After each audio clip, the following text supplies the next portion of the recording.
So welcome you once again to pharmacodynamics. Last class में हम लोगों ने ये स्लाइड को बहुत देख लिया था, तो a quick revision for you all. Pharmacodynamics क्या है? It is the understanding of mechanism of drug action, is not only an objective of the pharmacologist who seeks to develop new and better drugs, but it is also the basis of intelligent use of the medicines। ठीक है ना? देखो, medicine मैंने तुमको बोला है ना, तुम चाहे कोई सा भी ब्रांच उठा लो, तुम चाहे रेडियोलॉजी क्यों ना उठा लो, तुमको डाइज यूज करना पड़ेगा। ठीक है? और इन जनरल भी डे टू डे लाइफ में भी तुमको खुद भी मेडिसिन चाहिए, है ना? तुमको मेडिसिन अपने घर वालों को, अपने रिलेटिव्स को बताना पड़ेगा। लोग जानते हैं कि तुम एक डॉक्टर हो, एंड इट डजेंट मैटर कि तुमने किस ब्रांच में पीजी किया है, तुमको मेडिसिन का नॉलेज होना ही होना चाहिए। ठीक है? तो जितना अच्छा से तुम मेडिसिन का अप एंड डाउन जानोगे, तुम उतना कॉन्फिडेंटली बता पाओगे, उसको यूज करने के लिए किसी को भी एडवाइस कर पाओगे, सजेस्ट कर पाओगे। ठीक है ना? तो इंटेलिजेंट यूज करना भी आना चाहिए। और वो कब आएगा तुमको कॉन्फिडेंस? जब तुम ड्रग का फार्माकोकाइनेटिक्स और फार्माकोडायनेमिक्स बहुत अच्छे से जानोगे। तो डेफिनेशन क्या है? It is the study of drug effects and attempts to elucidate the complete action effect sequence and the dose effect relationship. दो चीज है, देखो। ठीक है ना? Action effect sequence and dose effect relationship. ठीक है? तो क्या एक्शन वो कॉज करता है और क्या इफेक्ट लाता है बॉडी पे। ठीक है? तो वो हमको समझना है, और कितना डोज देने पे क्या इफेक्ट मिलेगा मेरे को, उसका रिलेशनशिप हमको समझना है। ठीक है? ये दो चीज अगर हम लोग अच्छे से समझ गए, तो we are able to study pharmacodynamics properly. So modification of effects of one drug by another drug and by other factors also is a part of pharmacodynamics। जैसे पहले से अगर मान लो कि तुम कोई एक एंटी हाइपरटेंसिव दे रहे थे, और वो एंटी हाइपरटेंसिव का एक्शन को कोई दूसरा ड्रग जो है वो कम कर देता है, तो जाहिर सी बात है कि एक अच्छा खासा आदमी जिसका ब्लड प्रेशर कंट्रोल हो रखा था, वो क्या हो जाएगा? वो डिस्टर्ब हो जाएगा। तो ये फार्माकोडायनेमिक्स का नॉलेज अगर बढ़िया है, तो हम लोग वो इंटरेक्शन को पहले से ही प्रिडिक्ट कर सकते हैं। ठीक है ना? और अर्ली प्रिडिक्शन से क्या होगा कि तुम स्टेप्स ले सकते हो, जिससे कि वो मिस्टेक नहीं होगा और पेशेंट सेव हो जाएगा मेरा। तो अल्टीमेट एम हम लोगों का क्या है कुछ भी मेडिसिन में पढ़ने का?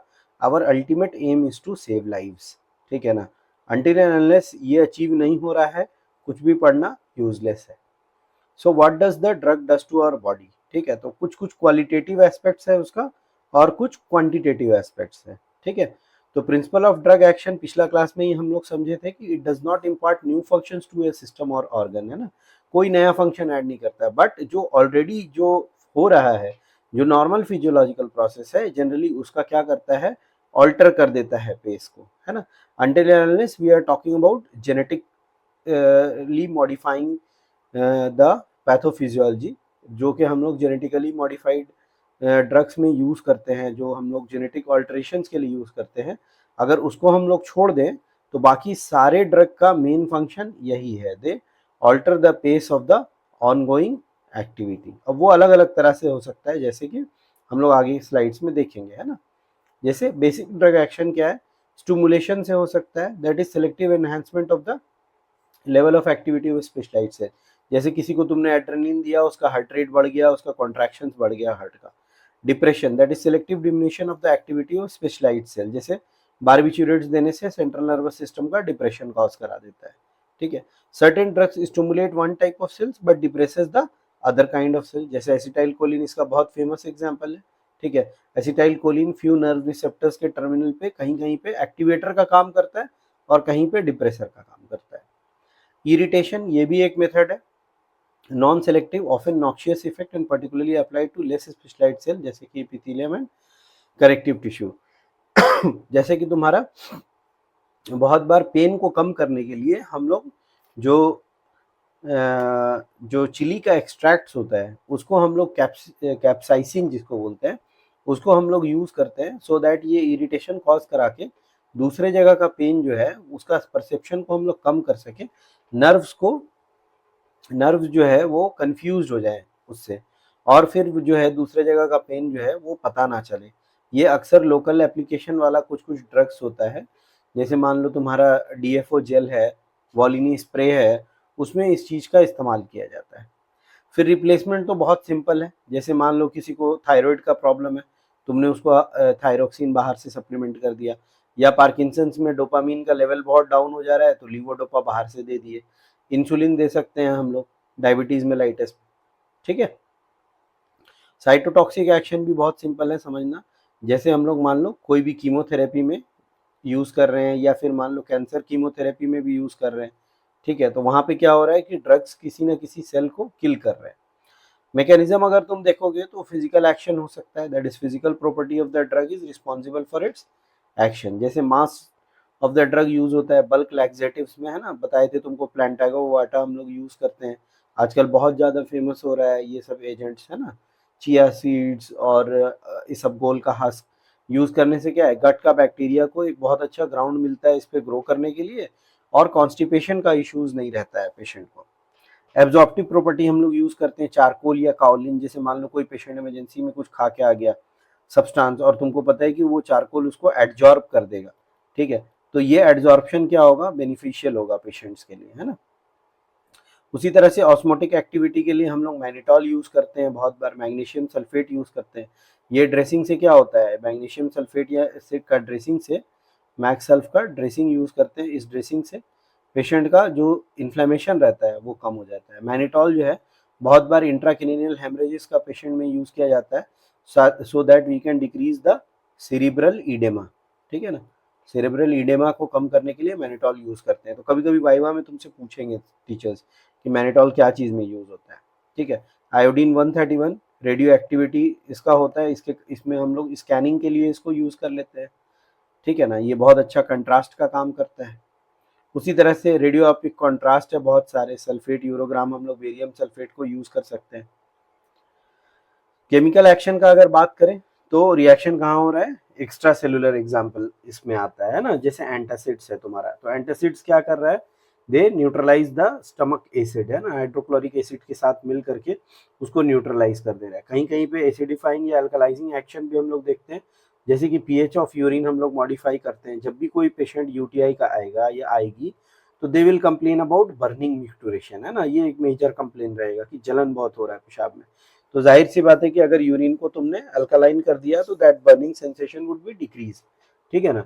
तो इसीलिए हम लोग क्या अल्कलाइजर्स यूज करते हैं। उसी तरह से कीलेटिंग एजेंट्स यूज किया जाता है so that toxic metals could be sequestered. तुम लोगों को एग्जाम्पल में भी हम बताए थे कि बहुत सारे पेशेंट जिनको फ्रीक्वेंट ब्लड ट्रांसफ्यूजन रिक्वायर्ड होता है, जैसे कि बीटा थैलीसेमिया के पेशेंट्स है ना, तो इनमें क्या है कि हीमोग्लोबिन का लेवल फॉल कर जाता है, ब्रेकडाउन हो रहा है आरबीसीज का, तो इनमें क्या होता है, इसकी वजह से आयरन ओवरलोड हो जाता है, ठीक है ना। अब ये आयरन ओवरलोड को हम लोगों को किलेशन करके निकालना पड़ता है, ठीक है। इसके लिए हम लोग बहुत सारा किलेटिंग एजेंट्स यूज करते हैं, तो they can easily sequester the toxic metals.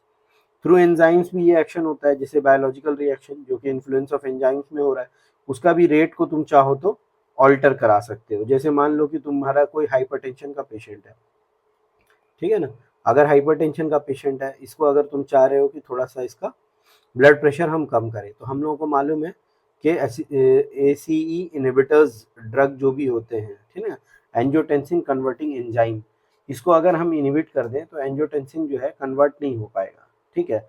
और अगर कन्वर्ट नहीं होगा तो उसका वैसोकॉन्स्ट्रिक्टर एक्शन नहीं आएगा, जिसके कारण क्या हो जाएगा, वैसोडाइलेशन हो जाएगा। क्या हो जाएगा, जो वेसल्स हैं उनका वैसोडाइलेशन हो जाएगा, और अगर वेसल्स वैसोडाइलेटेड फॉर्म में रहेंगे तो blood pressure would be obviously decreased, ठीक है।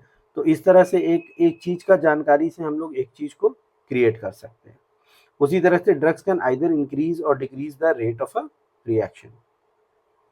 स्टिमुलेशन का अगर बात करें तो enzyme activity often primarily set at physiological level, उसमें तुम्हारा क्या कर सकते हैं, हम लोग स्टिमुलेशन करा सकते हैं, and obviously stimulation is unusual, but stimulation कराने से बेनिफिट मिलता है। So stimulation is relevant to many endogenous mediators and modulators, जैसे कि adrenaline stimulates the adenylyl cyclase, है ना, एडिनाइल साइक्लेज एंजाइम को स्टिमुलेट करता है। Many drugs induced microsomal enzymes, ठीक है। इनिबिशन भी बहुत कॉमन मेथड है ना, इसमें अलग अलग तरह का इनिबिशन हो सकता है, जैसे नॉन स्पेसिफिक इनिबिशन है, many chemicals and drugs are capable of denaturing the protein, तो अगर प्रोटीन को ही डीनेचर कर दे तो जाहिर सी बात है कि एंजाइम का एक्टिविटी हो ही नहीं पाएगा। We all know that enzymes are structurally they are proteins with varied shapes, है ना, जिसमें कि क्या होता है, एक एक्टिव साइट होता है अगर उसका शेप चेंज हो गया तो फिर उसकी फंक्शनिंग क्या हो जाएगी, गड़बड़ हो जाएगी. So they alter the tertiary structure of any enzyme with which they come in contact and thus they inhibit it. जैसे कि heavy metal salts, strong acids, alkalis, alcohols, formaldehyde, phenols, ये सब क्या करते हैं, ये सब स्ट्रक्चर को ही चेंज कर देते हैं. ठीक है ना. स्पेसिफिक इनिबिशन का अगर हम लोग बात करें तो दो तरह का हो सकता है, एक कॉम्पिटिटिव हो सकता है, एक नॉन कॉम्पिटिटिव हो सकता है. तो कॉम्पिटिटिव में क्या है ना कि स्ट्रक्चरली जो है वो सिमिलर रहेगा, ये हम लोगों को याद रखना है कि स्ट्रक्चरल सिमिलैरिटी रहेगा. और नॉन कॉम्पिटिटिव में no similarity on structural basis, no similarity is there. ठीक है, इसका कोई अलग ही इसका शेप रहेगा. ठीक है, तो अगर सेम शेप का है तो ये कॉम्पीट करेगा उससे. अब कंपटीशन इक्विलिब्रियम टाइप हो सकता है, नॉन इक्विलिब्रियम टाइप हो सकता है. अगर हम लोग कॉम्पिटिटिव देखें इक्विलिब्रियम टाइप, तो it competes with the normal substrate और coenzyme so that the new equilibrium is achieved, है ना. Inhibitors increase the rate constant Km but the Vmax remains unchanged. ठीक है ना. तो time to attain the maximum velocity for that reaction remains unchanged, but Km जो है, जो इसको हम लोग माइकलिस कांस्टेंट भी बोलते हैं, इसको तुम लोग पढ़े भी हो, है ना. माइकलिस कांस्टेंट जिसको हम लोग बोलते हैं. ठीक है, ये क्या हो जाता है, ये इंक्रीज कर जाता है कॉम्पिटिटिव टाइप. ठीक है. एग्जाम्पल अगर हम लोग देखें तो physostigmine and neostigmine competes with acetylcholine for cholinesterase. उसी तरह से sulphonamides compete with para aminobenzoic acid for bacterial folate synthetase. उसकी वजह से क्या होता है, इसका एक्टिविटी घट जाता है और फिर बैक्टीरिया का डेथ हो जाता है. यही बेसिस था यूज ऑफ सल्फर ड्रग्स का. ठीक है ना. So allopurinol competes with hypoxanthine for xanthine oxidase. इससे क्या होता है, यूरिक एसिड का लेवल घट जाता है. ठीक है, क्योंकि यूरिक एसिड बनने के लिए तुम्हारा ये एंजाइम एक्टिव फॉर्म में चाहिए हम लोगों को. सो अ ड्रग में also compete with a coenzyme. जैसे कि वारफेरिन क्या करता है, विटामिन के साथ कम्पीट करता है, which acts as a coenzyme for enzymatic synthesis of clotting factors in the liver. तो अगर वारफेरिन किसी को आप दे रहे हो तो विटामिन के को क्या करेगा, वो कम्पीट करेगा और विटामिन के ठीक से काम नहीं कर पाएगा, जिसके कारण तुम्हारा जो क्लॉटिंग फैक्टर्स है लिवर में नहीं बनेगा और ब्लड का जो जमने का कैपेबिलिटी है वो घट जाएगा. और इसी वजह से तुम्हारा क्या होता है, प्रोथ्रोम्बिन टाइम इंक्रीज कर जाता है. ठीक है ना. PT increases due to use of warfarin. Non equilibrium type अगर हम लोग देखें तो enzyme inhibition can also occur with drugs which react with the same catalytic site of the enzyme. ठीक है ना. And forms strong covalent bond और have high affinity for the enzyme. तो इसमें क्या होगा, एक पूरा शिफ्ट हो जाएगा एक साइड, है ना. So normal substrate is not able to displace the inhibition. ठीक है, और इसके वजह से ये काफ़ी स्ट्रॉन्ग होता है, कोवैलेंट बॉन्ड्स इसमें स्ट्रॉन्ग बना लेता है और एंजाइम एफिनिटी काफ़ी ज़्यादा होता है. एग्जाम्पल अगर हम लोग देखें तो ऑर्गेनोफॉस्फेट्स बहुत फेमस एग्जाम्पल है. देखो ऑर्गेनोफॉस्फेरस पॉइजनिंग जो है ना, ओपी पॉइजनिंग जिसको बोलते हैं, ये एकदम हिट क्वेश्चन है. ये तुम लोगों को बहुत बार पहले आ चुका है और आगे भी आएगा. तो जब भी ओपी पॉइजनिंग से रिलेटेड कुछ भी कॉन्सेप्ट अगर तुम्हारे हाथ अभी लग रहा है तो उसको तुम लोग पढ़ लो. बाकी जब हम लोग ऑटोनोमिक नर्वस सिस्टम पढ़ेंगे तो उसमें डिटेल में ओपी पॉइजनिंग के बारे में क्या सिम्टम्स होता है, कैसे उसको ट्रीट करना है, क्या क्या इसमें सिम्टोमेटिक ट्रीटमेंट होता है और क्या डेफिनेटिव ट्रीटमेंट होता है, सब हम लोग देखेंगे. So organophosphates react covalently with the esteratic site of the enzyme cholinesterase. उसी तरह से मेथोट्रेक्सेट है ना, मेथोट्रेक्सेट जो है तुम्हारा 50,000 टाइम्स इसका हाइयर एफिनिटी होता है. किसके लिए, dihydrofolate reductase of the bacteria compare to the normal substrate dihydrofolate reductase of the humans. और यही रीजन है कि मेथोट्रेक्सेट उतना ज़्यादा टॉक्सिक ह्यूमंस के लिए नहीं होता है जितना कि बैक्टीरिया के लिए हो जाता है. ठीक है. सो Km is increase and Vmax is reduced. तो ये पॉइंट जो है ना इसमें याद रखना है, क्योंकि बहुत बार MCQ जब आएगा तो तुमको ये पॉइंट पूछा जाएगा कि non equilibrium type of reaction what will happen to the Km and Vmax. उसमें अलग अलग दिया रहेगा, Km is decreased, Vmax is decreased, both Km and Vmax is increased, ऐसे करके, है ना. तो नॉन इक्विलिब्रियम टाइप में Km is increased while Vmax is reduced. Non competitive का अगर हम बात करें तो inhibitors react with an adjacent site and not with the catalytic site. उसको कोई मतलब नहीं है कैटालाइटिक साइट से, वो किसी भी तरह से ऑल्टर कर देगा एंजाइम को so that it's loses it's catalytic property. कैसे भी करके उसको कैटालाइटिक प्रॉपर्टी उसका खत्म करना है. So in that case Km is unchanged but Vmax is reduced. तो ये याद रखना है कि नॉन कॉम्पिटिटिव में अगेन क्या होगा कि Km is not changing but the Vmax is reduced. Example अगर हम लोग देखें तो ये हम लोग एसिटाजोलामाइड जो कि कार्बोनिक एनहाइड्रेज इनिबिटर होता है उसमें यूज होता है. It is a non competitive inhibitor of carbonic anhydrase. ठीक है ना, बहुत अच्छा डायोरेटिक है, बहुत जगह पे हम लोग यूज करते हैं इसको. एस्पिरिन का एग्जाम्पल बहुत फेमस एग्जाम्पल है, साइक्लोऑक्सीजनेस को नॉन कॉम्पिटिटिवली इनिबिट कर देता है और इसका देखो बहुत इंपॉर्टेंट क्लिनिकल एप्लीकेशन है. इसमें हम लोगों को याद रखना चाहिए एस्पिरिन जो है जब भी कोई पेशेंट का ऑपरेशन होना है, ठीक है, तो जाहिर सी बात है कि ओल्ड एज होने के बाद बहुत सारे इश्यूज होते हैं और ओल्ड एज जब हो जाता है तो सीएडी का रिस्क भी ज़्यादा बढ़ जाता है. तो number of patients are on aspirin prophylaxis. उनको तुम देखोगे कि एस्पिरिन 75 mg अपने दादा नाना या फैमिली में कोई ओल्ड पर्सन होगा तो उसका देखना इकोस्प्रिन 75 उसको चल रहा होगा या तो कॉम्बिनेशन में या इंडिविजुअली. अब अगर इस पर्सन का हमको कोई ऑपरेटिव इंटरवेंशन कराना है, ऑपरेशन कराना है, तो we have to stop this medicine at least 3 days before the operation. ये कई बार एमसीक्यू में भी पूछा है ये बात. इसलिए क्योंकि जो साइक्लोऑक्सीजनेज एंजाइम है वो नॉन कॉम्पिटिटिवली इनिबिट हो रखा है. अभी वो एंजाइम को रीजेनरेट होने के लिए कम से कम 3 दिन का टाइम लगेगा. इसीलिए अगर कोई मेजर सर्जरी है, लाइफ थ्रेटनिंग है और पेशेंट का अगर ऑपरेशन नहीं हुआ तो patient can die also, then in that case you can proceed with using other agents और transfusions दे के प्लेटलेट यूज करके हम लोग कर सकते हैं. But if the surgery is planned surgery then in that case we have to stop the medicine 3 days in advance before the surgery. Same तुम्हारा disulfiram में होता है ना. डाइसल्फ्यूराम जो ड्रग है वो हम लोग यूज करते हैं बहुत बार. वो एल्डिहाइड डिहाइड्रोजनेस जो एंजाइम है उससे अल्कोहल डिहाइड्रोजनेस के साथ साथ वो भी यूज होता है. तो उस केस में जो है वो उसके साथ कॉम्पिटिटिव नॉन कॉम्पिटिटिव वे में इंटरेक्ट करता है और फिर जो पेशेंट होता है या जो पर्सन है अगर वो अल्कोहल कभी भी कंज्यूम करेगा तो ये अल्डिहाइड डिहाइड्रोजनेस तो है नहीं यूज होने के लिए, तो फिर क्या होता है कि उसका टॉक्सिक लेवल ड्रग मेटाबोलाइट का जमा होने लगता है. उसके कारण एक पूरा प्रॉपर रिएक्शंस होता है जिसको हम लोग डाइसल्फ्यूराम रिएक्शंस का नाम देते हैं और उसके कारण पेशेंट को जो जो बेनिफिशियल बोलो या जो प्लेजरेबल इफेक्ट्स है, जो प्लेजरेबल इफेक्ट्स है अल्कोहल लेने के बाद वो बिल्कुल भी नहीं आते हैं. इनफैक्ट बहुत खराब लगता है उसको, नोजिया वोमिटिंग लगता है. तो the person gradually leaves taking alcohol.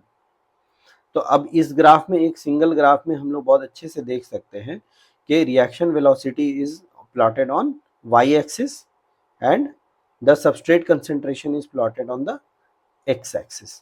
ठीक है, तो जैसे जैसे सबस्ट्रेट कंसेंट्रेशन अगर बढ़ रहा है तो उस हिसाब से वी मैक्स भी पहुंच रहा है ना. तो अब अगर मान लो कि वी मैक्स यहाँ पे है हम लोगों का, ठीक है, this is the line of the V max है ना. तो हाफ ऑफ वी मैक्स जहाँ पे पहुंचता है उसको हम लोग Km से कंपेयर करके देख लेते हैं. तो अब अगर हम लोग बात करें नॉर्मल का तो this is the chart for the normal pathway है ना. This was the normal pathway. So Km क्या होता है? Km इज द पॉइंट और substrate concentration eight which reaction achieves half of its maximum velocity. तो इसी को हम लोग Km बोलते हैं. पहले हम लोग लोअर क्लासेस में भी ये चीज पढ़ाया गया है, 12th का नॉलेज है ये तो, है ना, कि Km क्या होता है? Km is the substrate concentration eight which the reaction achieves half of its maximum velocity. तो अगर मान लो कि कॉम्पिटिटिव इनहिबिशन हो रहा है ना, जिसमें कॉम्पीट कर रहा है स्ट्रक्चरली जो दूसरा कॉम्पिटिटर है वो एंजाइम के साथ कॉम्पिटिटिव इनहिबिशन करा रहा है, तो इन दैट केस तुम देखो कि Km क्या हो जा रहा है? बढ़ जा रहा है. ठीक है ना, Km is increase, that is substrate concentration has to be increased to achieve this same half Vmax. ठीक है ना, सबस्ट्रेट कंसेंट्रेशन हम लोग बढ़ाएंगे तो हाफ Vmax वहां पे पहुंचेगा. उसी तरह से अगर नॉन कॉम्पिटिटिव इनहिबिशन का हम लोग बात करें तो नॉन कॉम्पिटिटिव इनहिबिशन में क्या हो जा रहा है कि उस Km में तुम देखो कि Vmax कहाँ हो जा रहा है? इनहिबिशन में नीचे आ जा रहा है, काफी नीचे आ जा रहा है. ठीक है, और तुम इसको सबस्ट्रेट कंसेंट्रेशन बढ़ा करके भी तुम वहां तक नहीं पहुंचा पाओगे. देखो तो ये लाइन नीचे ही रह गया. ठीक है, तो सबस्ट्रेट कंसेंट्रेशन बढ़ा के तुम उसको अचीव नहीं कर सकते हो क्योंकि ये कैसा इनहिबिशन है? नॉन कॉम्पिटिटिव है, वो तुम्हारा एक्टिव साइट के लिए कॉम्पीट कर ही नहीं रहा है. उसी तरह से दो चीज इसमें और दिखाया हुआ है, एंजाइम इंडक्शन और एंजाइम स्टिमुलेशन. देखो, इंडक्शन और स्टिमुलेशन में फर्क है. इंडक्शन अगर करा रहे हैं तो वही नॉर्मल फिजियोलॉजिकल रिस्पॉन्स तेजी से होगा. ठीक है ना, और अगर मान लो स्टिमुलेशन करा रहे हैं तो एंजाइम क्या हो जाएगा, बहुत फास्ट एक्ट करेगा और वी मैक्स बहुत जल्दी अचीव कर लेगा, बहुत कम सबस्ट्रेट कंसेंट्रेशन में वी मैक्स अचीव कर लेगा। तो इंडक्शन और स्टिमुलेशन में ये डिफरेंस होता है। अब मोस्ट ऑफ द एंजाइम देखो कैसे काम करता है, they act via receptors. A large number of drugs act through specific macromolecular components of the cell which regulate critical functions like enzyme activity, permeability, transport process, structural features, template function, सब के सब कैसे होते हैं, through receptors होते हैं। अब definition तुमको रिसेप्टर का जानना बहुत जरूरी है, क्योंकि कभी भी रिसेप्टर पे कोई क्वेश्चन आएगा, जैसे मान लो बहुत कॉमन क्वेश्चन है जीपीसीआर, है ना, जी प्रोटीन कपल्ड रिसेप्टर्स, इस पे नोट आता है। तो अगर 5 नंबर का क्वेश्चन रहेगा तो 1 नंबर उसमें रिसेप्टर का डेफिनेशन पे रहेगा, बाकी 4 नंबर तुमको जीपीसीआर के बारे में लिखना होगा। ठीक है। So receptor is defined as a specific binding site of macromolecules with functional correlate, है ना। तो ऐसा बाइंडिंग साइट है मैक्रोमोलिक्यूल का जो फंक्शनल एक्टिविटी को एनहांस कर सकता है या डिक्रीज कर सकता है, कुछ भी वो कर सकता है। एक बार वहां पे बाइंड हो गया तो यू कैन आइदर इंक्रीज और decrease the activity via these receptors. तो डिपेंड करता है कि जो चीज बाइंड कर रहा है वो उसको किस तरह से उसका एक्टिविटी को इन्फ्लुएंस कर रहा है। वो चाहे तो एंजाइम का एक्टिविटी को बढ़ा भी सकता है और चाहे तो डिक्रीज भी कर सकता है।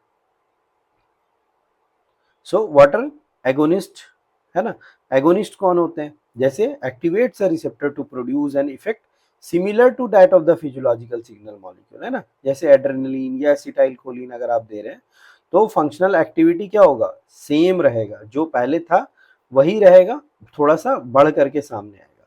इनवर्स एक्टिविटी क्या होता है या इनवर्स एगोनिस्ट क्या होता है, it activates a receptor to produce an effect in the opposite direction to that of the well recognized agonist. ठीक है ना।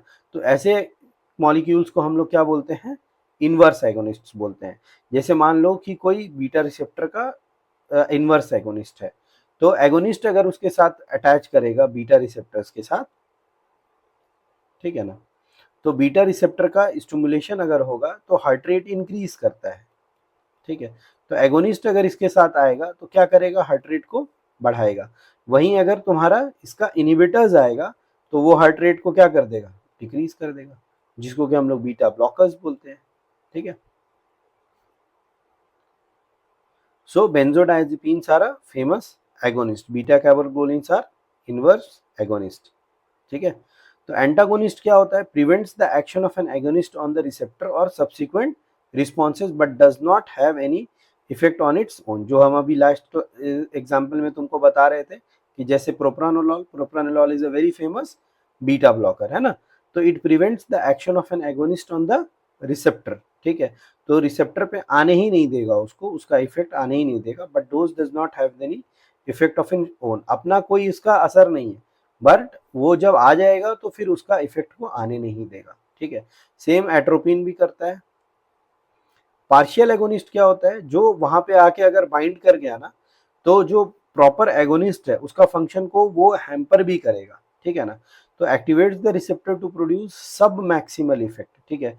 पेंटाजोकियन इसका फेमस एग्जांपल, जैसे मान लो कि अगर पेंटाजोकियन अटैच कर जाता है ना कहीं पे भी जा करके, तो वो तो जाहिर सी बात है कि ओपिएट एगोनिस्ट है ना, तो ओपिएट रिसेप्टर्स पे जा करके वो अटैच कर जाएगा। अब तुम मॉर्फिन दो भी गए ना पेशेंट को, तो मॉर्फिन का उतना इफेक्ट देखने को नहीं मिलेगा। ठीक है। क्योंकि वो जाके वहां पे क्या कर गया, बाइंड कर गया ऑलरेडी ओपिएट रिसेप्टर्स के साथ, है ना। तो अलग अलग ओपिएट रिसेप्टर होते हैं, म्यू, कापा, डेल्टा। ठीक है। ये सब हम लोग जब मॉर्फिन पढ़ेंगे डिटेल में तब पढ़ेंगे, है ना। So partial agonist activate the receptor to produce sub maximal effect, मतलब मैक्सिमम नहीं करेगा, but antagonizes the action of a full agonist. ये पॉइंट समझना बहुत जरूरी है जो हम बता रहे हैं तुमको, है ना, कि जो फुल एगोनिस्ट है उसका भी एक्शन को नहीं आने देगा, क्योंकि रिसेप्टर को वो क्या कर दिया, ब्लॉक कर दिया। तो पेंटाजोकिन अगर हम कोई पेशेंट को दे दें और उससे दर्द कम नहीं हुआ, अब उसके बाद मॉर्फिन भी देंगे ना तो दर्द बहुत अच्छा कम नहीं होगा। रीजन बीइंग कि ऑलरेडी जो उसका रिसेप्टर्स है उसको ऑक्यूपाई करा दिए हम लोग।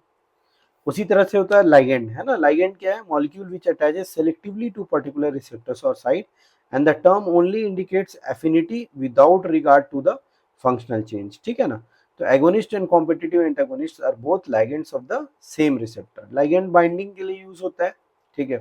तो एगोनिस्ट हो चाहे कॉम्पिटिटिव एंटागोनिस्ट हो, दोनों लाइगेंड्स है किसके लिए, सेम रिसेप्टर्स के लिए। ड्रग स्पेसिफिसिटी का अगर हम लोग बात करें तो ड्रग स्पेसिफिसिटी बहुत जरूरी है कोई भी काम को करने के लिए, ठीक है ना।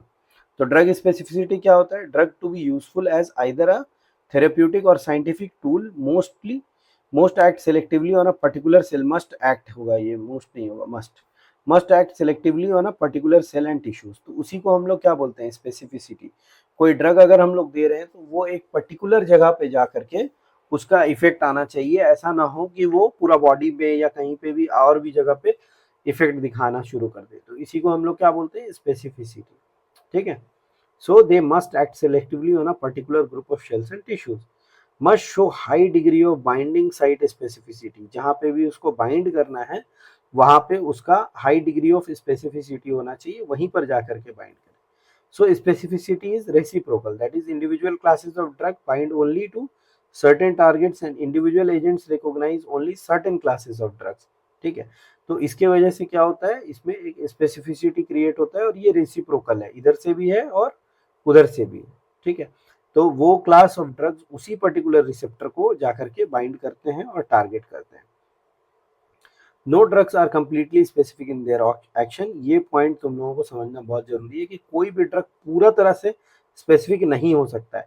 अगर ऐसा हो जाए इन फ्यूचर, हो सकता है कि कोई ऐसा ड्रग डेवलप करे जो एकदम से स्पेसिफिक हो, तो एडवर्स इफेक्ट घट जाएगा, समझ गए ना। क्योंकि एडवर्स इफेक्ट आता ही इसी वजह से है क्योंकि वो ड्रग जो है जाकर के और भी जगहों पे क्या करने लगता है, बाइंड करने लगता है, ठीक है ना। जैसे तुम लोगों को एग्जाम्पल में हम बताए थे कि मान लो अगर कोई पेशेंट को तुम बीटा ब्लॉकर्स दे रहे हो, ठीक है ना। तो बीटा ब्लॉकर्स तुम दिए तो उसको तो बहुत अच्छा से क्या हो गया, हार्ट रेट तो डाउन हो गया, उसका हार्ट रेट डिक्रीज कर गया, टैकीकार्डिया कम हो गया, बट उसको शॉर्टनेस ऑफ ब्रेथ होना शुरू हो गया क्योंकि यही दवा क्या करा दिया, ब्रोंकस में भी जाके काम किया और ब्रोंको कॉन्स्ट्रिक्शन करा दिया। तो beta receptors are present on the heart also and they are present on the lungs also, तो ब्रोंकस में जाके ब्रोंको कॉन्स्ट्रिक्शन करा दिया। इसी कारण से फिर बाद में हम लोग सेलेक्टिव बीटा ब्लॉकर्स यूज करना शुरू किए। सो ड्रग रिसेप्टर इंटरेक्शन कैसा होता है, occupation of a receptor by a drug molecule may और may not result in activation of the receptor. तो ये बात को अच्छा से समझना है, कोई जरूरी नहीं है कि वो जाके वहां बाइंड करेगा तो कोई एक्शन दिखाएगा ही, बहुत बार वो जाके जस्ट बाइंड कर जाता है और ऑक्यूपाई कर लेता है, ठीक है ना। सो एक्टिवेशन एलिसिट टिश्यू रिस्पॉन्स, है ना। अगर एक्टिवेट होगा तब फिर क्या होगा, टिश्यू रिस्पॉन्स देखने को मिलेगा। So binding and activation are two distinct steps, है ना। Just binding does not ensure कि तुमको कुछ इफेक्ट देखने को मिलेगा। So if a drug binds to a receptor without causing activation thereby prevents the agonist from binding, है ना, this is known as receptor antagonist, ठीक है। तो ऐसे भी बहुत सारे मॉलिक्यूल्स हैं जो रिसेप्टर एंटागोनिस्ट का काम करते हैं, वो जाके वहां ऐसा बाइंड कर जाते हैं कि जो एक्चुअल मॉलिक्यूल जो रिस्पॉन्स दिखाने वाला था वो आकर के बाइंड नहीं कर पाएगा और रिसेप्टर वहां से एक्टिवेट हो ही नहीं पाएगा क्योंकि कोई और उसको ऑक्यूपाई करके रखा है। So tendency of a drug to bind to the receptor is governed by its affinity. तो ये वर्ड को समझना बहुत जरूरी है कि कोई भी जो ड्रग है वो रिसेप्टर के साथ कितना अच्छा बाइंड करता है वो डिपेंड करता है उसकी एफिनिटी पे, और इसी के बेसिस पे हम लोग अलग अलग कैटेगरी में ड्रग्स को क्लासिफाई करना शुरू करेंगे। Bond to active receptor is dominated by its efficacy. Drugs of high potency, high affinity, है ना, occupy a significant proportion of the receptors even at low concentration. तो अगर हाई पोटेंसी ड्रग है, high affinity है, तो बहुत थोड़ा amount में भी अगर आप दे दोगे तो वो जा करके पूरा ऑक्यूपाई करके रखेगा, significant portion of the receptor को ऑक्यूपाई करेगा। And agonist obviously possess very high efficacy, इसीलिए उसको एगोनिस्ट बोलते हैं। एंटागोनिस्ट जो होगा उसकी इफिकेसी क्या होगी, जीरो होगी। और drugs with intermediate levels of efficacy and causing sub maximal tissue response are known as partial agonist. तो ये एगोनिस्ट तो है बट पूरा मैक्सिमल रिस्पॉन्स नहीं दिखा रहा है, इसीलिए इसको हम लोग क्या बोलते हैं, partial agonist. So drugs with intermediate level of efficacy and tissue response are known as partial agonist. So binding of the drug to receptor occupation theory, ये कभी कभी शॉर्ट आंसर क्वेश्चन में आ जाता है। So Clark was the first person who gave in 1937 he propounded a theory of drug action which is known as receptor occupation theory. So he perceived the interaction between the two molecular species, जैसे कि drug और receptor है, to be governed by the laws of mass action. जैसे तुमने law of mass action पढ़ा है ना, chemical equilibrium chapter था 12th में, उसमें ठीक है कि ड्रग है, रिसेप्टर है, ठीक है ना, और rate of forward and rate of backward reaction के हिसाब से ड्रग रिसेप्टर कॉम्प्लेक्स बना, और फिर क्या मिला हम लोगों को, इफेक्ट मिला, ठीक है। So intensity of the response is proportional to the fraction of the receptor occupied by a drug and the maximum response occurs when all receptors are occupied. तो इस बंदे ने क्या बोल दिया कि हम लोगों को मैक्सिमम रिस्पॉन्स कब मिलेगा, जब सारे रिसेप्टर्स क्या हो जाएंगे, ऑक्युपाइड हो जाएंगे। फिर बाद में जो रिसर्च हुआ तो हम लोगों को पता चला कि एक्चुअल में बहुत सारे स्पेयर रिसेप्टर्स होते हैं, बहुत सारे रिसेप्टर्स ऐसे हैं जो स्पेयर हैं, और हम लोगों को मैक्सिमम रिस्पॉन्स बिना पूरे रिसेप्टर को ऑक्युपाई किए हुए भी मिल सकता है, ठीक है ना। From there came the concept of spare receptors, ठीक है। मगर उस टाइम में इस चीज का आइडिया नहीं था, ठीक है, बट ये जो थ्योरी था ये बहुत हद तक उस टाइम के हिसाब से, तुम ईयर देख सकते हो, इट्स बीन ऑलमोस्ट 90 ईयर्स, है ना, और उस बंदे ने उस टाइम में इतना भी दिमाग लगा के चीज बता दिया, that is also great achievement, ठीक है। सो इंटेंसिटी ऑफ रिस्पॉन्स उसके हिसाब से is proportional to the fraction of receptors occupied by a drug and maximum response occurs when all receptors are occupied, ठीक है।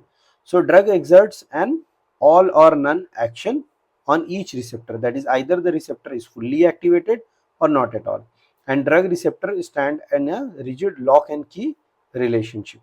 So concept was modified by Arians and Stephenson in 1950, and they found that all receptors need not be occupied for maximum response and spare receptors are there for full agonists, ठीक है ना। तो full agonist जो होते हैं वो पूरा response दिखा रहे हैं, बट वो हर एक रिसेप्टर को ऑक्युपाई नहीं कर रहे हैं। तो वहां से एरियंस एंड स्टीफेंसन ने स्पेयर रिसेप्टर का कॉन्सेप्ट दिया, जो कि तुम्हारा नीट का एमसीक्यू बनता है ना, कि concept of spare receptors was given by AS, ठीक है ना, ठीक है। कौन दिया था, Ariens and Stephenson. So in relation to the action through receptor, they introduced the concept of affinity. Affinity क्या है? It is the ability of a drug to combine with the receptor, है ना, कि कोई भी ड्रग आया और वो आ रहा है और रिसेप्टर के साथ मैच करके बैठ रहा है उसके साथ, वही उसकी क्या है, एफिनिटी। बट इंट्रिंसिक एक्टिविटी क्या डिसाइड करेगा, उसका efficacy. So ability of the drug to activate the receptor constituent consequent to the receptor occupation defines is defined as its intrinsic activity, ठीक है ना। तो बहुत बार ऐसा हो सकता है कि एफिनिटी तो है बट इंट्रिंसिक एक्टिविटी नहीं है ना। जैसे मान लो कि कोई गया किसी को जा करके चुगली किया, ठीक है ना, कि देखो ना वो तुम्हारा बुराई कर रहा था, और ये पर्सन को जा करके ये क्या किया, पूरा चुगली किया कि देखो ये तुम्हारा बुराई कर रहा था, ये तुम्हारे बारे में हमेशा उल्टा पुल्टा बोलते रहता है। बट ये पर्सन क्या हुआ कि चार्ज नहीं हुआ, वो बोला कि अरे हो सकता है तुमको कंफ्यूजन हुआ, कोई बात कुछ भी लेके वो चार्ज नहीं हुआ और एक्टिवेट नहीं हुआ। तो यहाँ पे एफिनिटी तो बना, वो उसका बात सुना, दोनों साथ में बैठे, है ना, चाय वाय पिलाया गया, बट वो उसको जाके कुछ भी नहीं किया। बट एक दूसरा सिनेरियो हो सकता है जिसमें कि वो आया, बैठा, दोनों में खूब बात हुआ और ये इसको खूब चढ़ाया, और ये कोई एक्स पर्सन को जाके फिर खूब पिटाई किया, ठीक है। तो उस केस में क्या हुआ कि अब इसका एफिनिटी जो था फिर इंट्रिंसिक एक्टिविटी में भी कन्वर्ट हो गया, और उसका एक इफेक्ट रिस्पॉन्स देखने को मिला, ठीक है। तो दोनों सिनेरियो हो सकता है, ऐसा भी हो सकता है कि एफिनिटी है और खूब बढ़िया इफिकेसी भी है, दैट इज इंट्रिंसिक एक्टिविटी भी है। बट ऐसा भी हो सकता है कि एफिनिटी तो है बट इंट्रिंसिक एक्टिविटी नहीं है। तो उसके हिसाब से हम लोग अलग अलग तरह से ड्रग्स को क्लासीफाई कर देते हैं, बांट देते हैं। So two properties of affinity and intrinsic activity are independently variable. The drug with the same affinity can possess different degrees of intrinsic activity and vice versa is also true. जैसे agonists have both affinity and maximal intrinsic activity, जैसे कि adrenaline, histamine, है ना, इसके पास affinity भी है और intrinsic activity. वहीं पे अगर कॉम्पिटिटिव एंटागोनिस्ट का हम बात करें, जो कि कॉम्पीट करके एंटागोनाइज कर रहा है, so they have affinity but no intrinsic activity, जैसे कि प्रोप्रानोलॉल एंड एट्रोपिन। तो इनके पास एफिनिटी तो है, आके ऑब्वियसली अटैच कर रहा है, बट इंट्रिंसिक एक्टिविटी नहीं है, तो वो साइड से बाइंड कर जाता है और इफेक्ट को आने नहीं दे देता है। तो एंटागोनिस्ट का काम करता है एक तरह से, ठीक है। पार्शियल एगोनिस्ट के पास क्या है, they have affinity but the submaximal intrinsic activity is there, उसके पास इंट्रिंसिक एक्टिविटी है ही नहीं है, उतना पूरा तरह से एक्टिवेट नहीं कर पा रहा है, ठीक है, मतलब मार फंस रहा है बट वो गाली गलौज में ही हो करके बात सेटल हो जा रहा है, पूरा तरह से लड़ाई झगड़ा नहीं हो पाया, ठीक है। तो इसके पास एफिनिटी तो है बट सब मैक्सिमल इंट्रिंसिक एक्टिविटी। उसी तरह अब आता है इनवर्स एगोनिस्ट, इसको समझना जरूरी है, they have got affinity but intrinsic activity is not there, है ना, intrinsic activity with minus sign, that is negative intrinsic activity है, रिएक्शन को दूसरे डायरेक्शन में दौड़ा देता है। तो ऐसे को क्या बोलते हैं हम लोग, ऐसे ड्रग्स को इनवर्स एगोनिस्ट बोलते हैं। So they have got affinity but intrinsic activity is in the negative direction. अब अगर बात करें हम नेचर ऑफ रिसेप्टर्स की, तो रिसेप्टर्स आर रेगुलेटरी मैक्रोमोलिक्यूल जो कि मोस्टली प्रोटीन्स होते हैं, है ना, दो न्यूक्लिक एसिड में आल्सो सर्व्स एज रिसेप्टर्स, ठीक है। And this is no longer a hypothetical concept, अभी कई सारे रिसेप्टर को हम लोग आइडेंटिफाई कर चुके हैं, आइसोलेट कर चुके हैं, प्यूरिफाई करके क्लोन भी कर चुके हैं, है ना, and their primary amino acid sequence have also been worked out. Transducer mechanism क्या होता है, mechanism of translation of the receptor activation into functional responses, और इसको हम लोग चार कैटेगरी में रखे हैं, है ना, जैसे G protein coupled receptors, these are large family of cell membrane receptor link to the effector, that is enzyme channels carrier proteins, है ना, एंड कॉमन पैटर्न होता है इनका स्ट्रक्चरल ऑर्गेनाइजेशन का। तो तुमको शुरू में भी हम बताए थे कि जीपीसीआर पे तुमको शॉर्ट आंसर क्वेश्चन आ सकता है, ठीक है। So three major pathways have been identified, जो कि पहला होता है एडिनाइल साइक्लेज जिसको कि हम लोग कैंप पाथवे भी बोलते हैं, उसके बाद फॉस्फोलाइपेज IP3 डायक पाथवे, तीसरा होता है तुम्हारा चैनल रेगुलेशन वाला पाथवे, ठीक है। So receptors with intrinsic ion channels अगर देखें तो वो भी एक ऑप्शन में आता है, एक तरीका है काम करने का। उसी तरह से कुछ एंजाइमेटिक रिसेप्टर्स होते हैं, रिसेप्टर्स रेगुलेटिंग जीन एक्सप्रेशन, है ना। तो ये चार मेन तुम्हारा है, क्या क्या है देख लो एक बार फिर से। पहला तुम्हारा आएगा जी प्रोटीन कपल्ड रिसेप्टर्स, दूसरा G receptor with intrinsic ion channel, तीसरा एंजाइमेटिक रिसेप्टर एंड चौथा रिसेप्टर्स रेगुलेटिंग जीन एक्सप्रेशन। तो अगर हम लोग इस पिक्चर में हम लोग देखें तो ये एक तरह से समझ लो कि बाहर का मेम्ब्रेन है और ये यहाँ पे रिसेप्टर्स हैं, है ना, ये रिसेप्टर्स हैं और ये मेम्ब्रेन है। बाहर से मान लो एड्रेनलिन आया, यहाँ पे एसिटाइल कोलिन आया, तो जो उसका रिसेप्टर है वहां पे आकर के वो क्या करेगा, देखो जगह बना हुआ है ना, यहाँ पे गोल है, यहाँ पे ट्राइंगुलर है, ये आके इसके साथ अटैच करेगा और अटैच करने के बाद देखो ये यहाँ पे फिजियोलॉजिकल रिस्पॉन्स क्रिएट कर रहा है और ये रिस्पॉन्स के कारण फिर क्या हो रहा है, पूरा एक चेन रिएक्शन आ रहा है, ATP is converted into AMP, है ना, और फिर अदर फंक्शनल प्रोटीन्स जो है बनना शुरू हो जा रहा है, ठीक है। तो ये रिस्पॉन्स हम लोगों को देखने को मिल रहा है। तो ये सारे इंटरमीडिएट स्टेप्स हैं जो ट्रांसड्यूसर की तरह से काम करते हैं, ठीक है। कैल्शियम चैनल भी रहता है सेल के मेम्ब्रेन में, तो डायरेक्टली क्या होता है, कैल्शियम अंदर आता है, इंक्रीज इंट्रैक्शन विद कैल्शियम क्या कराएगा, यहाँ पे सिक्वेस्ट्रेशन कराएगा स्मूथ एंडोप्लाज्मिक रेटिकुलम का और फास्टर रिलैक्सेशन करा देगा। उसी तरह से ये जो इस तरह से काम किया, इसमें क्या हो रहा है, ट्रोपोनिन के साथ इंटरेक्ट करके बेटर कॉन्ट्रैक्शन कपलिंग हो रहा है और इंक्रीज कार्डियक एक्टिविटी हो जा रहा है। कार्डियक कॉन्ट्रैक्शंस क्या हो रहा है, एड्रेनलिन के कारण बढ़ जा रहा है। तो this is the drug effect, final drug effect. So receptor regulation बहुत इंपॉर्टेंट है। Receptor exist in a dynamic state, है ना, फंक्शनल है एकदम पूरा, तो ये एक्टिविटी में रहता है हमेशा। Density and efficacy is subject to regulation by level of ongoing activity and other physiopathological influences. Prolonged deprivation of the agonist और super sensitivity of the receptor को हम लोग अपरेगुलेशन भी बोलते हैं। And continued intense receptor stimulation causes desensitization और refractiveness of the receptor, that is receptor becomes less sensitive to the agonist, जो कि फटीग के केस में देखा जाता है ना। जैसे मान लो कि तुम कोई रिसेप्टर को इतना ज्यादा स्टिमुलेट कर दिए कि अब वो एक्टिवेट ही नहीं हो पा रहा है, तो उसको हम लोग, ऐसा स्टेट को हम लोग क्या बोलते हैं, फटीग बोलते हैं, ठीक है। So changes may be brought about by masking or internalization of the receptor, that is refractoriness develops as well as fades quickly, decreased synthesis or increased destruction of the receptor, that is known as down regulation of the receptor. So this refractoriness develops over weeks or months and recedes slowly. तो अगर देखोगे तुम, देखो acetyl choline का बहुत famous example है। अगर तुमने 1 माइक्रोग्राम ऑफ एसिटिल कोलिन दिया, ठीक है ना, इसका प्रोनाउंसिएशन बहुत टिपिकल है, ठीक है ना। हम लोग जनरली स्कूल में, हम लोग कॉलेज मेडिकल स्कूल में एसिटाइल कोलिन बोल देते थे ना, बट अगर रियलिटी में देखोगे तो इसको हम लोग को क्या बोलना चाहिए, एसिटिल कोलिन बोलना चाहिए, एसिटिल कोलिन, ठीक है। तो एसिटिल कोलिन का हमने 1 माइक्रोग्राम दिया, एक लेवल ऑफ कॉन्ट्रैक्शन देखने को मिला।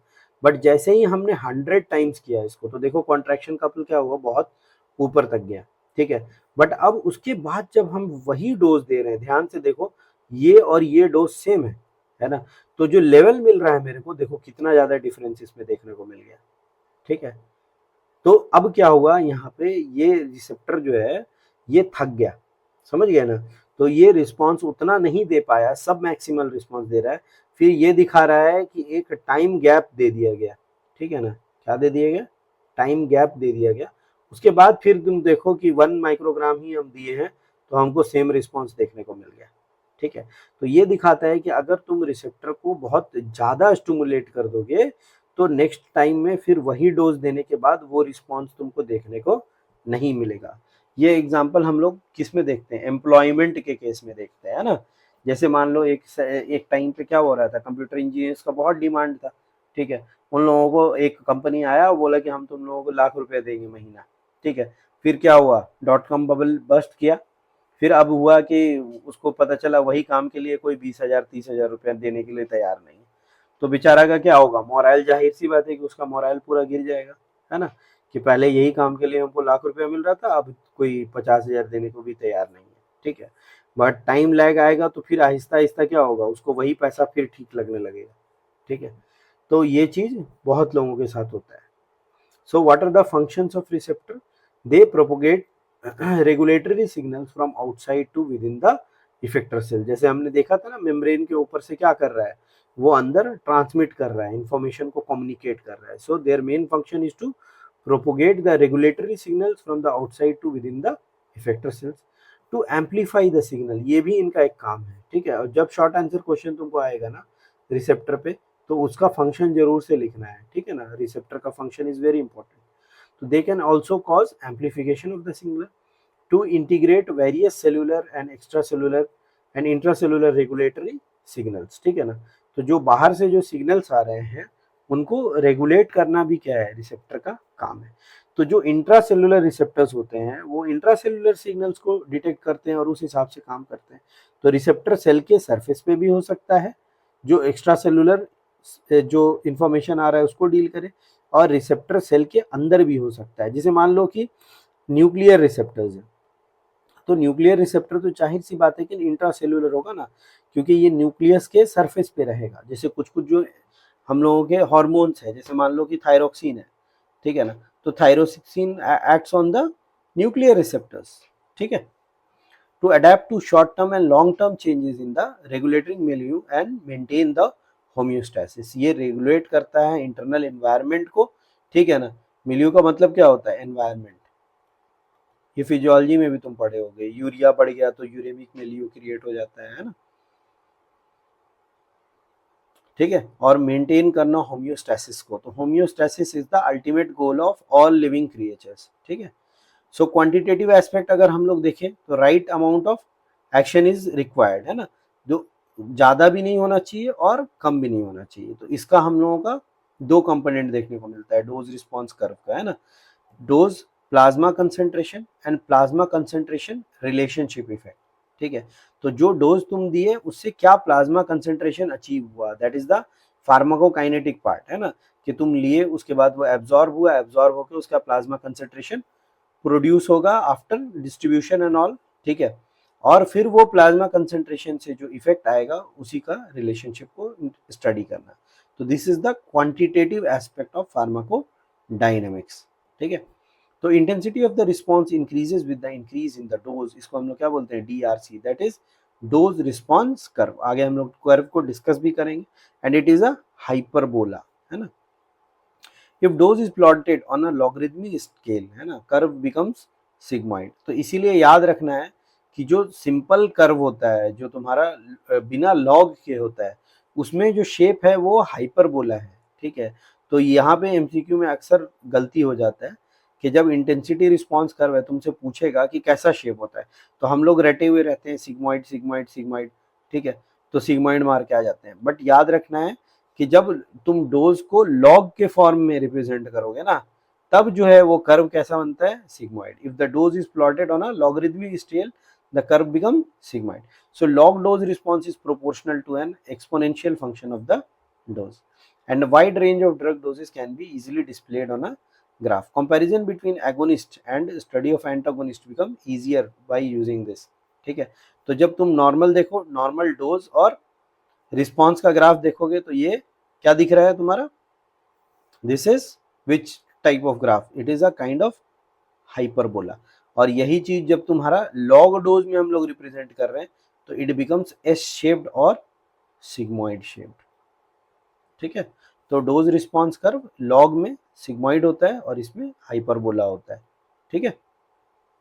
सो थेराप्यूटिक विंडो फेनोमेना क्या होता है, इस पे भी कई बार शॉर्ट आंसर क्वेश्चन आता है कि व्हाट इज थेराप्यूटिक विंडो। तुम लोगों को क्लास में भी हम समझाए एक दो बार। It is an unusual feature with certain drugs, है ना। Optimal therapeutic effect is exerted only over a narrow range of plasma concentration and drug doses. उससे कम तुम दोगे थेराप्यूटिक इफेक्ट नहीं मिलेगा, उससे ज्यादा तुम दोगे तो क्या हो जाएगा, मोस्ट लाइकली एडवर्स इफेक्ट आने लगेगा। Below and above suboptimal beneficial effects are seen. जैसे कि ट्राईसाइक्लिक एंटी डिप्रेसेंट्स में देखा जाता है कि 50 से 150 नैनोग्राम पर ml के का जब ब्लड लेवल रहता है, ठीक है ना, टीसीए भी हम लोग इसको बोलते हैं, ट्राईसाइक्लिक एंटी डिप्रेसेंट्स, है ना, तो बहुत अच्छा एंटी डिप्रेसेंट इफेक्ट देखने को मिलता है। अगर इससे कम या इसके ऊपर अगर लेवल पहुंचता है ब्लड में तो जो इफिकेसी है वो घट जाता है। तो लॉग डोज अगर हम लोग देख रहे हैं, रिस्पॉन्स कर्व देख रहे हैं, अलग अलग ग्राफ में अगर हम लोग रिप्रेजेंट करेंगे, तो अगर हम पोटेंसी का बात करें, है ना, तो amount of the drug needed to produce a certain response is known as its potency. The position of the DRC on the dose axis is index of the drug potency. क्या position में तुम्हारा DRC आ रहा है वो बताता है potency. अगर मान लो कि if DRC is position on the right word it indicates lower potency, और जितना पीछे रहेगा इसका मतलब है उतना अच्छा पोटेंसी है उसका। तो यहाँ पे मान लो अगर पोटेंसी तुम कंपेयर करोगे तो ए का पोटेंसी सबसे ज्यादा है, डी का पोटेंसी सबसे कम है, ठीक है ना। सो पोटेंसी कैसे पता चलता है, जो डोज रिस्पॉन्स कर्व है उसमें तुम्हारा कौन सा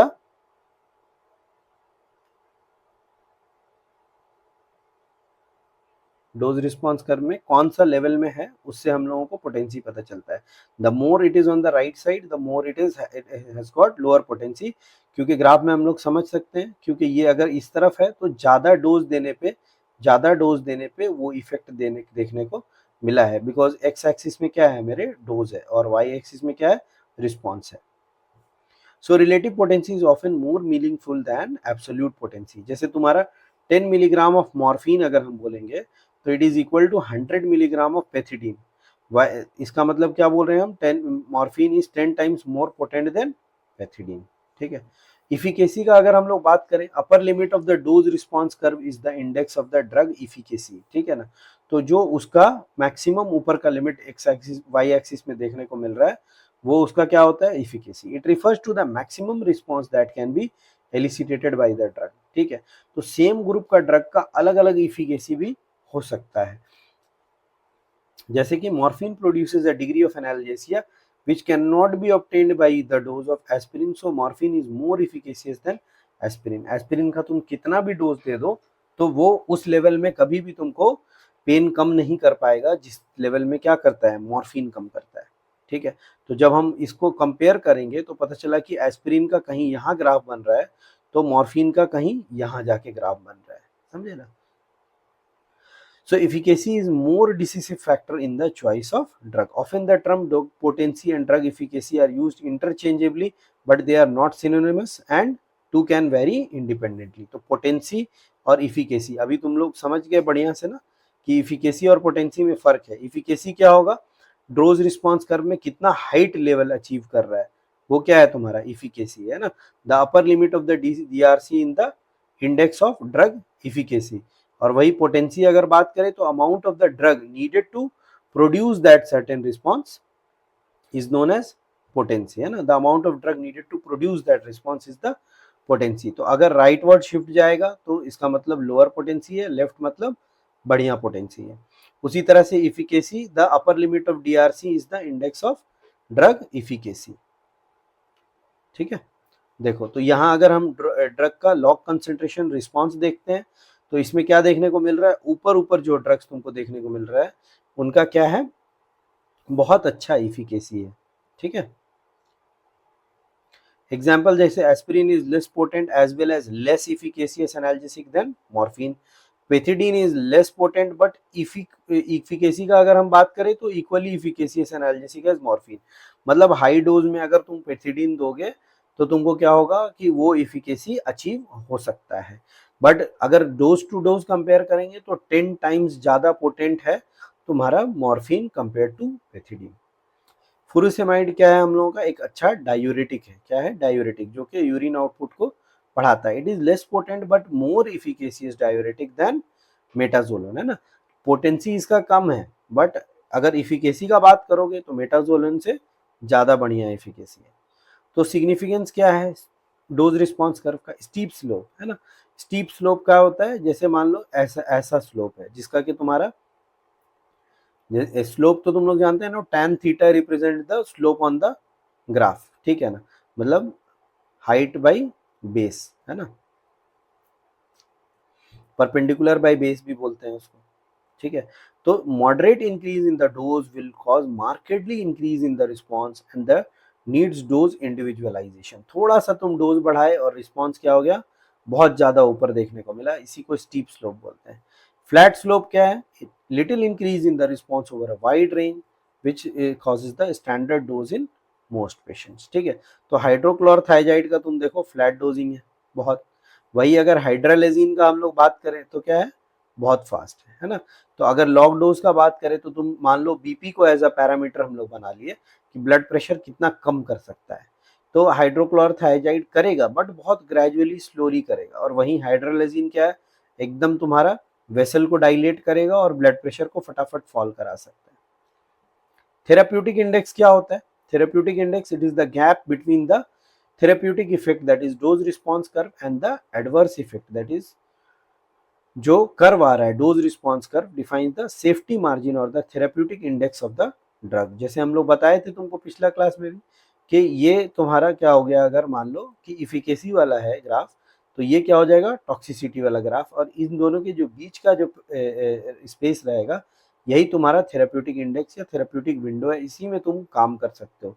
इससे आगे बढ़ने से क्या होगा, टॉक्सिसिटी आएगा, और इससे कम अगर चले गए पीछे तो क्या हो जाएगा, ये थेराप्यूटिक इफेक्ट ही नहीं रहेगा, इसका मतलब no use of the drug. ठीक है, so the gap between the therapeutic effect dose response curve and the adverse effect dose response curve, तो ये क्या हुआ तुम्हारा एडवर्स इफेक्ट का डोज रिस्पॉन्स कर्व हो गया, और ये थेराप्यूटिक इफेक्ट का डोज रिस्पॉन्स कर्व हो गया। इसी को हम लोग क्या बोलते हैं, therapeutic index of the drug.